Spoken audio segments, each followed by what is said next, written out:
toys and games. Now, did you know that Indian boys and girls, children, had stilts that they walked on? I don't know if too many kids today use stilts, but we had them when I was a kid, and I used to always fall off from them. But they originated with the Indian children, and they even made their own tops to spin. And everybody, or every boy, had his bow and arrow and a little target for practice and shooting. He played with his slingshot, and he also had many pets. We found really tiny arrowheads out here that could be children's, or they're more than likely bird points. They call them small game points. But we have found little tiny ones that look like they were purposely chipped, not quite perfect by any means, but that looked like they would have been practice pieces for children. Most Indian girls had dolls, and Indian mothers and fathers spent lots of time making and dressing dolls for their children. Now, I can understand that because of the gender roles in Native American culture way back, women had their roles, which were mighty important. They were in charge of the village itself, really, and then the men had their role, which was out hunting and fishing and providing for the family. So I kind of doubt the text that I got this from, that a lot of men were making dolls and doll clothes for their children. They had more important things to do. The mothers, aunts, and cousins, that were, girls or women, they probably did. Indians who lived in the woods and forests made dolls out of wood bark, grasses, leaves, pine needles, and roots. And the earliest dolls were usually crude and had no features at all. No facial features, no ears, no anything like that. And later dolls were made of skin or cloth stuffed with spruce moss. And sometimes these dolls had human hair fastened to the head. Their faces were painted, and even the eyebrows were marked. Now, the Seminole Indians down in Florida made dolls out of coconut fiber, and that's pretty rough textured stuff to use, and they dressed them in their own native tribal costumes. And I've seen them, modern reproductions, and they are very colorful, very nice. Wherever corn was grown, dolls were made of corn husks. Hair was made of the corn silk, of course, and they usually had braided arms and legs and a fat body which round heads sat upon. Sometimes these dolls did not have features either. Other times the face was painted and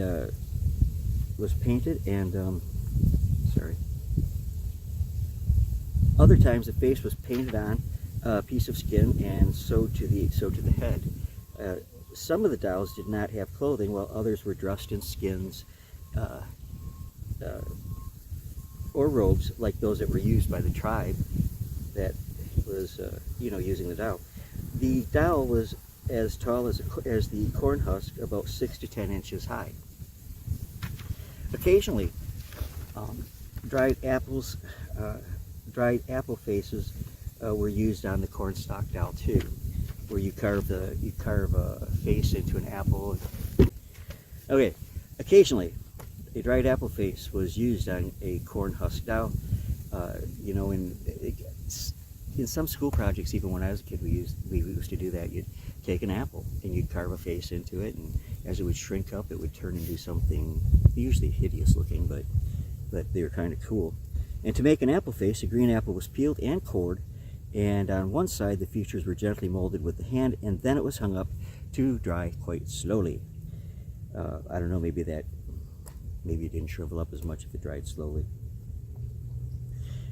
Each day, as the apple dried, the features were further molded until they finally looked like a small face. This head was then fastened to the corn husk. Sometimes a block of wood was carved for the body and supported the apple face. Boys and girls today would have fun playing games with the Indian children of long ago. They played some of the same games, well, not to kids today who are stuck on video games and all that kind of stuff. Some of these, even kids in my era, though, would have done. They played some of the same games anyways, like Find the Button, hockey, ball games, foot races, wrestling, snow snakes. Snow snake's a fun game I've played. Maybe we'll do a snow snake video this winter. Some Indian tribes even played football. The football used was much smaller than the one used today, and it was made of buckskin and was usually stuffed with dried moss or small feathers. The ball was shaped like an apple and was very light. Other Indian games included that were played was with rackets, javelins, sticks, and hoops, and these were very exciting. There were large round stones flattened that were used to play chunky, which I've done a video on. You might want to check that out. Indian children liked to play games where the loser had to give something to the winner. They liked a game called Wolf, where they would run and tag one another, and all the children played hide and seek, as the children do today. Indian children who lived near water, like in the background here, learned to swim. Some of the most fun boys had was in the games and races that they had out on the water. In the winter, when the water was frozen, they played games on the ice. Some of the best times of all were the story hours. Children loved to listen to the old men and the brave warriors, the chief and the medicine man, as they told their wonderful stories of the past. The story might have been of a brave deed. It might have been about the gods of the sun, the moon, the stars, and everything in nature. It might have been a story that happened years ago, handed down by grandfather after grandfather. These tales were told over and over again, and so were never lost to the tribe. They weren't written down because they didn't have writing per se in the woodland periods and prior to that. So anyways, I hope you enjoyed this little piece. I enjoyed bringing it to you. I enjoy anything that gets me out here in God's fresh air and greenery, which isn't going to be green much longer, but I'll take it while I can. Love you all much. See you soon.